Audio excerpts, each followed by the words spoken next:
Etymology and historical origin of the baby name Rebekah.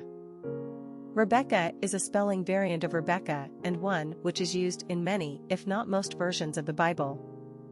Rebekah obviously comes from the Bible as the wife of Isaac and the mother of Jacob and Esau.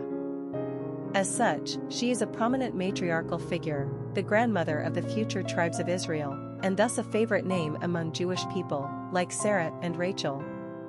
The etymology of the name is debated. The Hebrew name Rivka possibly means to snare, bind, trap, but it is also said to mean captivating. We like this meaning best.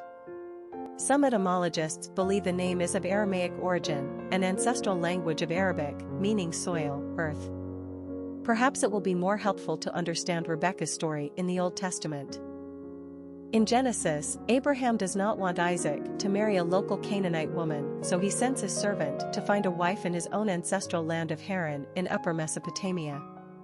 The servant is skeptical at the prospect of success, doubtful that a woman will follow him back to Canaan, but Abraham assures him God will assist in this endeavor. However, if the woman does not follow the servant back of her own accord, then Abraham absolves him of all responsibility, at which point we're sure the servant sighs a proverbial phew. Upon arrival in the city of Nahor in Mesopotamia, the servant beholds Rebekah. The young woman was very attractive in appearance, a maiden whom no man had known. Genesis 24 verse 16. That's biblical speak for virgin. Rebekah graciously offers the servant water for himself and his camels, thus fulfilling his prayer to the Lord, indicating that she must be the one.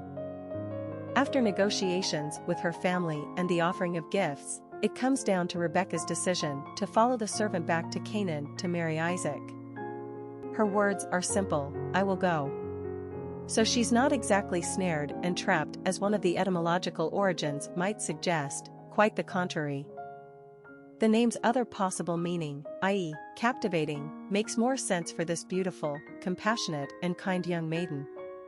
Given the name's biblical origins in the Old Testament, Rebekah has always been a common Jewish name. However, it's been used by Christians in the English-speaking world since the 14th century. The name's popularity grew during the Reformation, and the Puritans picked it up in the 17th century and would eventually bring the name to America.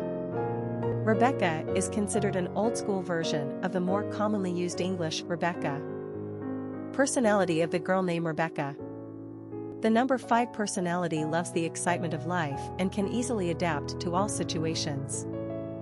As natural adventurers, these personalities thrive on the new and unexpected and prefer to be in constant motion. It makes them feel alive. They'll stir up some action if there's not enough around, and as inherent risk-takers, they enjoy pushing the envelope. Naturally rebellious, the 5 personality has no fear and never resists change.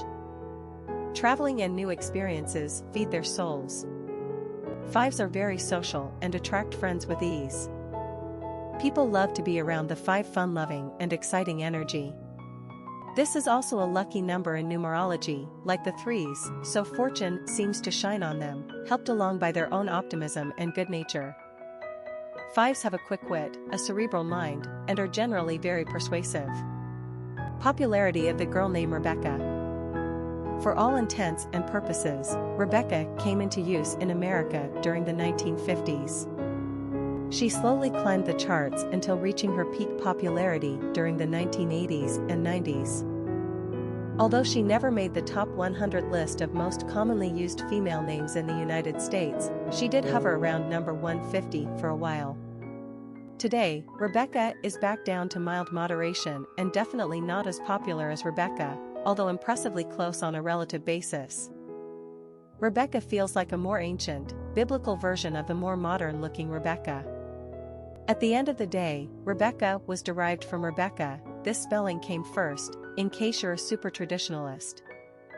Rebekah is the spelling used in the King James Version of the Bible. Plus, a lot of American parents love weird spelling variations of names, and while Rebekah is not a made-up spelling by any means, it certainly adds some uniqueness to the more common Rebekah. Becky and Becca are darling pet forms, or even Reba if you're a fan of the country music singer. Quick facts on Rebekah. Gender, girl. Origin, Hebrew. Number of syllables, 3. Ranking popularity, 468. Pronunciation, Rebekah.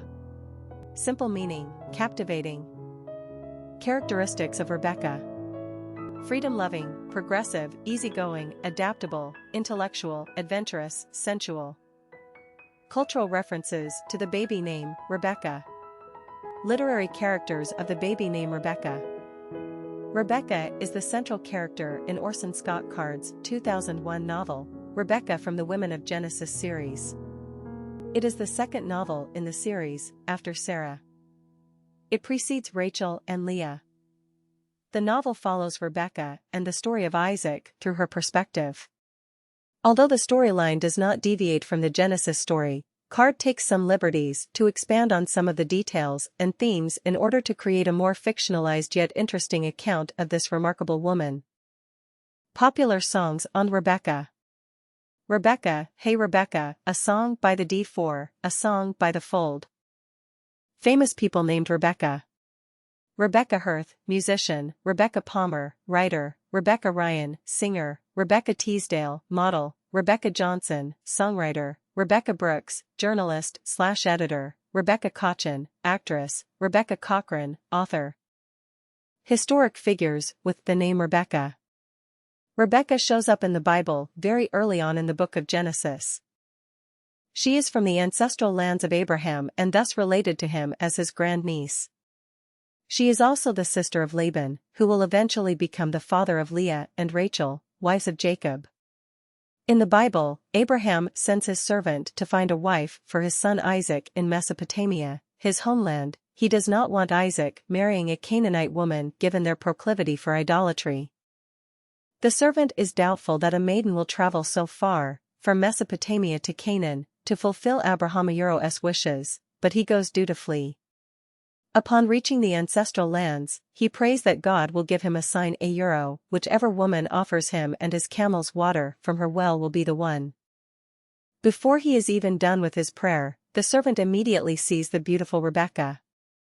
She kindly offers this leathery old stranger water from her well, and so he knows she is the one. Returning to her household, and equipped with offerings of gifts, the servant asks to bring the maiden back to Canaan to marry Isaac. The family resists, wanting to keep the girl longer, but agree to ask Rebekah to decide. Women did not have much of a voice back then. Rebekah can be considered a feminist symbol for her free will and independent mind. I will go, she says. She returns to Canaan and upon seeing Isaac quickly covers her face with a veil, so impressed is she by his spiritual aura. After Isaac and Rebekah marry, it takes her 20 long years to conceive a child. Now in ancient times, this would be serious torture for a woman like Rebekah.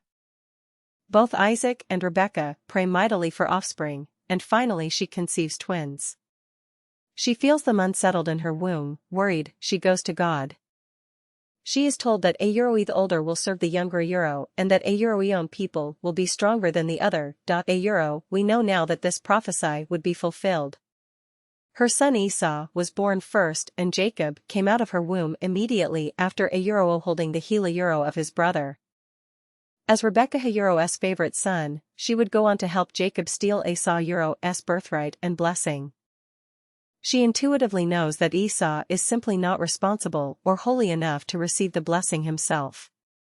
Rebekah devises a plan whereby Jacob in the guise of Esau will bring Isaac his goat meat as he lay blind and close to death. After his meal, Isaac will give his blessing to Jacob unwittingly, and not Esau. Jacob immediately sees a flaw in his Mothra's plan. You see, Esau is hairy and Jacob is smooth-skinned. Not to worry, Mama Rebekah had that one figured out, too. She takes the hairy skin of the goat and wraps it around Jacob. When he goes to his father, Isaac will feel the hair and know Esau. Everything goes as planned, and Jacob receives the blessing.